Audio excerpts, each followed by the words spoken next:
हाल ही में प्रधानमंत्री नरेंद्र मोदी का निजी सचिव किसे नियुक्त किया? सही जवाब है डी निधि तिवारी 2014 बैच की आईएफएस अधिकारी है। वह नवंबर 2022 से प्रधानमंत्री कार्यालय में उप सचिव के रूप में काम कर चुकी है। आईएफएस अधिकारी निधि तिवारी को प्रधानमंत्री नरेंद्र मोदी का निजी सचिव नियुक्त किया गया है। भारतीय विदेश सेवा अधिकारी तिवारी वर्तमान में प्रधानमंत्री कार्यालय पीएमओ में उप सचिव के पद पर कार्यरत है। कार्मिक मंत्रालय के एक आदेश में कहा गया है कि निधि तिवारी की नई नियुक्ति की जानकारी सामने आई है। 29 मार्च के आदेश में कहा गया है कि कैबिनेट की नियुक्ति समिति ने उन्हें स्थायी तौर पर निजी सचिव के रूप में नियुक्ति को मंजूरी दे दी है। आईएफएस का मतलब भारतीय विदेश सेवा इंडियन फॉरेन सर्विस होता है, जो भारत सरकार की एक केंद्रीय सिविल सेवा है जिसके अधिकारी भारत के विदेश मंत्रालय में काम करते हैं और विदेशों में भारत का प्रतिनिधित्व करते हैं। आईएफएस अधिकारी यूपीएससी सिविल सेवा परीक्षा सीएसआई के माध्यम से चुने जाते हैं। आईएफएस अधिकारी उच्चायुक्त, राजदूत, संयुक्त राष्ट्र में भारत के स्थायी प्रतिनिधि और विदेश सचिव बन सकते हैं।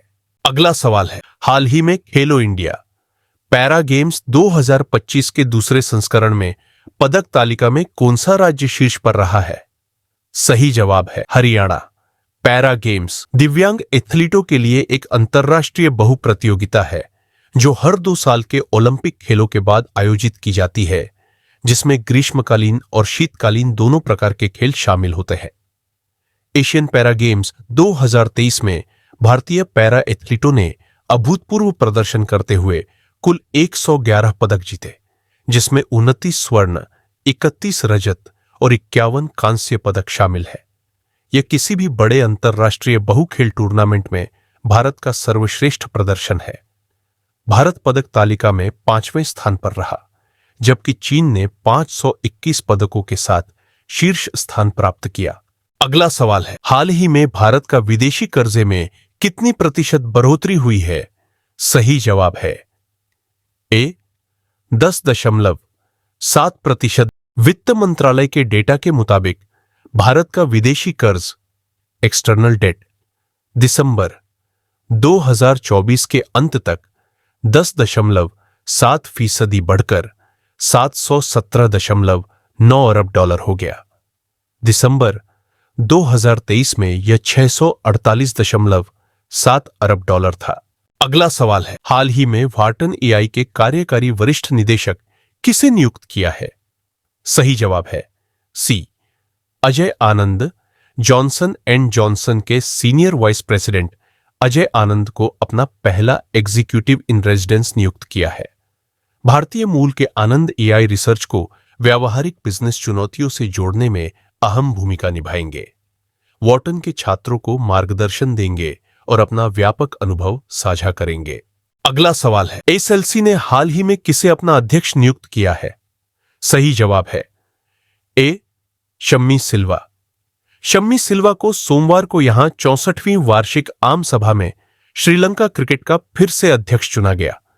एसएलसी ने कहा कि उन्हें 2025 से 27 के कार्यकाल के लिए निर्विरोध चुना गया। यह अध्यक्ष के रूप में उनका लगातार चौथा कार्यकाल है और तीसरी बार उन्हें निर्विरोध चुना गया है। सिल्वा को अंतर्राष्ट्रीय क्रिकेट परिषद के वर्तमान प्रमुख भारत के जय शाह के सहयोगी के रूप में देखा जाता है। उन्होंने पिछले साल दिसंबर में एशियाई क्रिकेट परिषद के अध्यक्ष के रूप में शाह की जगह ली थी। अगला सवाल है, हाल ही में किस मोबाइल ऐप के दुरुपयोग करने पर फ्रांस के भ्रष्टाचार नियामक ने की कार्रवाई? सही जवाब है ए एप्पल। कंपनी की स्थापना 1 अप्रैल 1976 को स्टीव जॉब्स, स्टीव वोजनियाक और रोनाल्ड वेन ने मिलकर की थी, जो बाद में एप्पल कंप्यूटर कंपनी के नाम से जानी गई। टिम कुक एप्पल के सीईओ है और इसके निदेशक मंडल में कार्यरत है। अगला सवाल है, हाल ही में किसे शांति और स्थिरता के लिए गोल्ड मर्करी अवार्ड मिला? सही जवाब है बी दलाई लामा को gold mercury international award. Gold mercury international एक अंतरराष्ट्रीय गैर सरकारी संगठन और थिंक टैंक द्वारा प्रस्तुत किया जाता है। मूल मर्कुरियो डिओरो पुरस्कार इतालवी पत्रकारों के एक संघ द्वारा इतालवी व्यक्तियों और कंपनियों को दिए गए थे। बाद में ये पुरस्कार यूरोप तक बढ़ाए गए और फिर अंतर्राष्ट्रीय हो गए। 31 मार्च। भाषा। तिब्बती आध्यात्मिक गुरु दलाई लामा को शांति और सतत विकास के लिए प्रतिष्ठित गोल्ड मर्करी अवार्ड से सोमवार को सम्मानित किया गया। यह विशेष पुरस्कार समारोह उनके धर्मशाला स्थित आवास पर आयोजित किया गया। अगला सवाल है, पीएम वाणी योजना किस क्षेत्र से संबंधित है? सही जवाब है दे इंटरनेट और डिजिटल कनेक्टिविटी। प्रधानमंत्री WiFi access network interface PM वाणी को दिसंबर 2020 में दूरसंचार विभाग द्वारा लॉन्च किया गया था।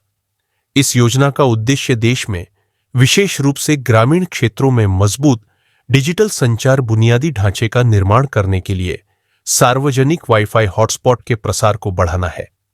इंटरनेट यह दुनिया भर में जुड़े हुए कंप्यूटरों का एक नेटवर्क है। यह इंटरनेट प्रोटोकॉल टीसीपी/आईपी का उपयोग करके संचार करता है। यह विभिन्न प्रकार के डेटा जैसे कि टेक्स्ट, इमेज, वीडियो और ऑडियो को प्रसारित करने की सुविधा देता है। अगला सवाल है, हाल ही में एशियाई कुश्ती खेल में किस भारतीय खिलाड़ी ने 92 किलोग्राम फ्री स्टाइल में पदक जीता है? सही जवाब है बी दीपक। ओलंपिक खेलों में विश्व के सर्वश्रेष्ठ एथलीट अपने अपने देश का प्रतिनिधित्व करते हैं और पोडियम पर जगह बनाने वाले एथलीटों को क्रमानुसार स्वर्ण, रजत और कांस्य पदक दिए जाते हैं। ओलंपिक खेलों का इतिहास बहुत पुराना है। प्राचीन काल में यूनान की राजधानी एथेंस में 1896 ओलंपिक पर्वत पर खेले जाने के कारण इस खेल का नाम ओलंपिक पड़ा। ओलंपिक खेल पूरी दुनिया में मुख्यतः 4 प्रकार के होते हैं, जिसमें ग्रीष्मकालीन ओलंपिक, शीतकालीन ओलंपिक, पैरालंपिक और यूथ ओलंपिक खेल शामिल है। इसे खेलों का महाकुंभ भी कहते हैं। शुक्रवार को मिले 2 पदकों के साथ भारत के वर्तमान चैंपियनशिप में पदकों की संख्या 7 हो गई है। 1 स्वर्ण, 1 रजत और 5 कांस्य। मौजूदा अंडर 20 विश्व चैंपियन रितिका हुड्डा ने गुरुवार को महिलाओं की फ्री स्टाइल 76 किलोग्राम्स में रजत पदक जीता।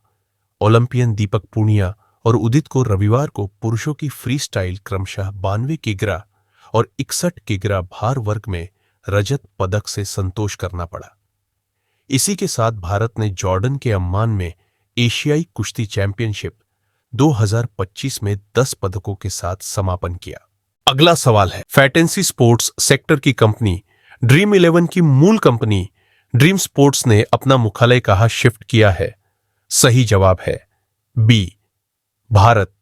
ड्रीम 11 एक भारतीय फैंटेसी स्पोर्ट्स प्लेटफॉर्म है जो उपयोगकर्ताओं को दैनिक फैंटेसी स्पोर्ट्स प्रतियोगिताएं खेलने की अनुमति देता है, मुख्य रूप से क्रिकेट में। अप्रैल 2019 में ड्रीम 11 यूनिकॉर्न बनने वाली पहली भारतीय फैंटेसी स्पोर्ट कंपनी बन गई। ड्रीम 11 के मालिक हर्ष जैन और भावित शेठ है। हर्ष जैन ड्रीम 11 के को फाउंडर और सीईओ भी है। ड्रीम 11 की स्थापना साल 2008 में हुई थी। यह कंपनी मुंबई में स्थित है। ड्रीम 11 भारत की सबसे बड़ी फैंटेसी स्पोर्ट्स वेबसाइट है